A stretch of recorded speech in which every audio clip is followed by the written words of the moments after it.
कहानी है रामपुर गांव की, जहां के मर्द महिलाओं को हमेशा नीचा दिखाने की कोशिश में रहते।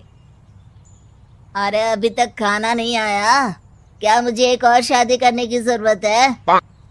नहीं जी नहीं, ऐसा मत करना, वरना मैं कहाँ जाऊंगी। खाना लेकर मैं अभी आई जी। गांव की पंचायत में भी फैसले हमेशा औरतों के खिलाफ ही रहते। मैं जो फैसला सुनाता हूँ वो भगवान की आज्ञा होती है। इस लड़के ने अपने मन से शादी करके अच्छा नहीं किया।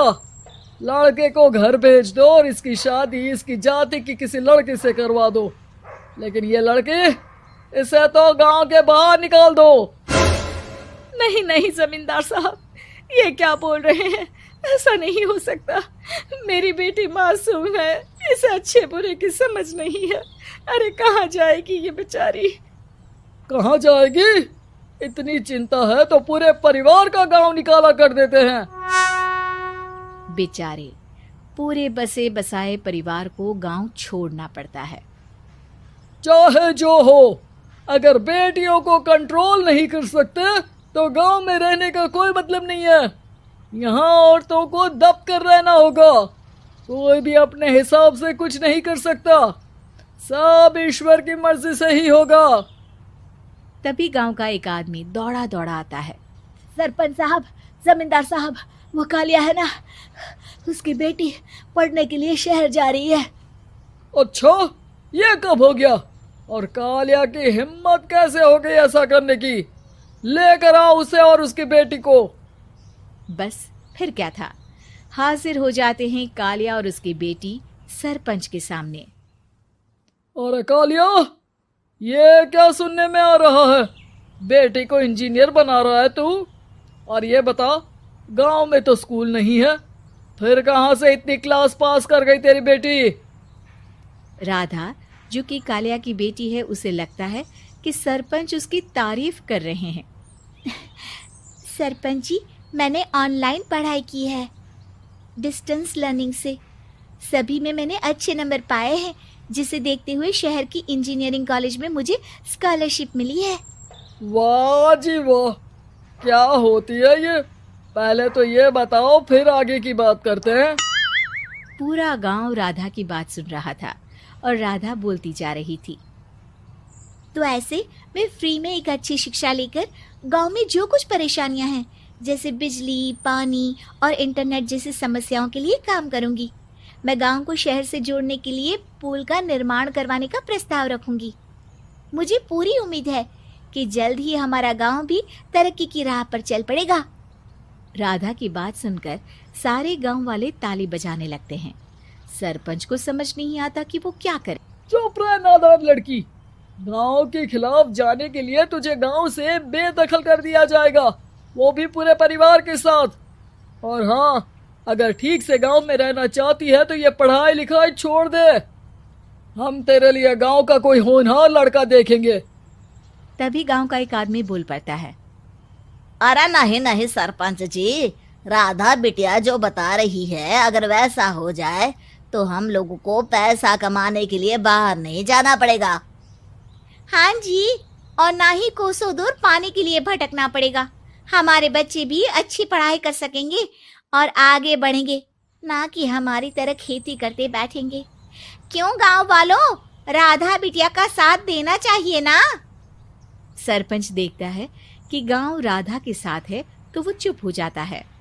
वो घर आकर अपने सलाहकार से बात करता है, जो बहुत ही चालाक किस्म का इंसान होता है।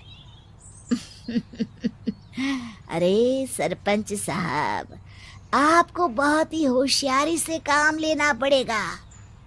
एक बार गांव तरक्की कर गया, यहाँ के बालक पढ़ लिए तो कोई ना पूछेगा आपको।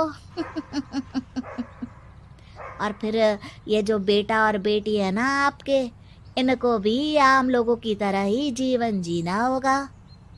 हाँ, लेकिन करे तो क्या करे? वो ना आप मुझ पर छोड़ दीजिए, बस मैं जैसा बोलूं करते जाइए। अगले रोज सुबह जब गांव वाले सोकर उठते हैं तो राधा के घर के बाहर और साथ ही वो लोग जिन्होंने राधा का सपोर्ट किया था, उनके घर के आगे लाल रंग से कल आऊंगी लिखा होता है। कल आऊंगी, यह क्या होता है? अरे यह तो खून से लिखा है, लगता है कोई भूत प्रेत या चुड़ैल का साया है। चलो सरपंच जी के पास चलते हैं। सभी सरपंच के पास जाकर उसे सारी बात बताते हैं। अरे ये तो बड़ी मुश्किल की बात है। चलो मैं एक बाबा को जानता हूँ, उन्हें बुला लेता हूँ। सरपंच बाबा को लेकर गांव के घर के बाहर जाता है। ओहो, तो ये वो चुड़ैल है जो उन लोगों को निशाना बनाते हैं जो गांव को बदलने का सपना देखते हैं। वो गांव को ऐसे ही संपन्न देखना चाहती है, वो नहीं चाहती कि कोई बाहरी यहाँ का कायाकल्प करे। क्या तुम लोगों में से किसी ने गांव को बदलने की सोच रखी है? तभी राधा की माँ रोते रोते आती है। मेरी राधा घर से गायब हो गई है। अरे कोई तो बचाओ, मेरी बच्ची कहाँ गई?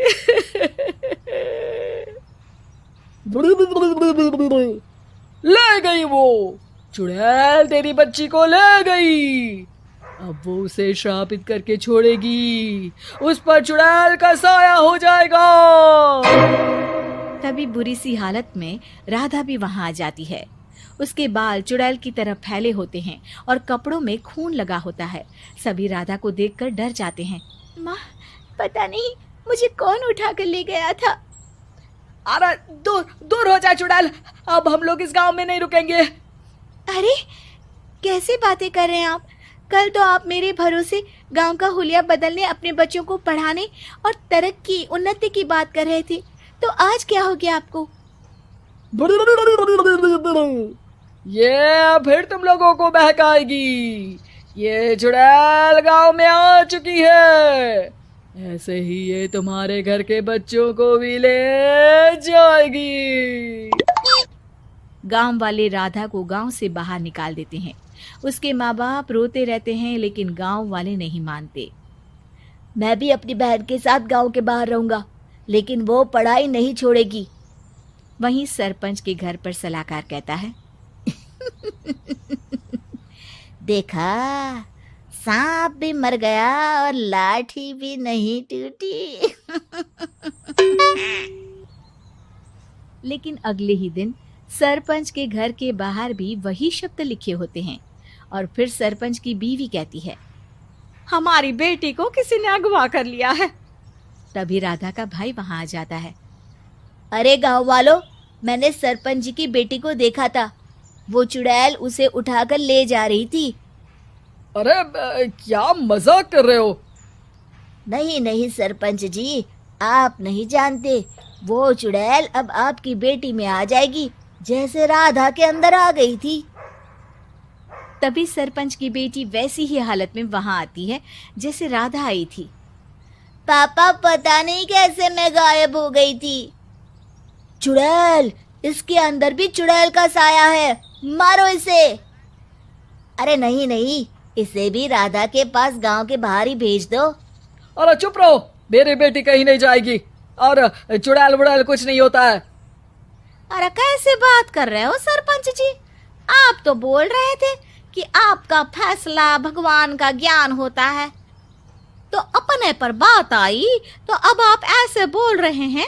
अरे ना ना ना, आपको अपनी बेटी को त्यागना ही होगा। अरे बुलाओ बाबा को। राधा का भाई बाबा को ले आता है, जिसे अब गांव वालों के डर के कारण सच बोलना पड़ता है।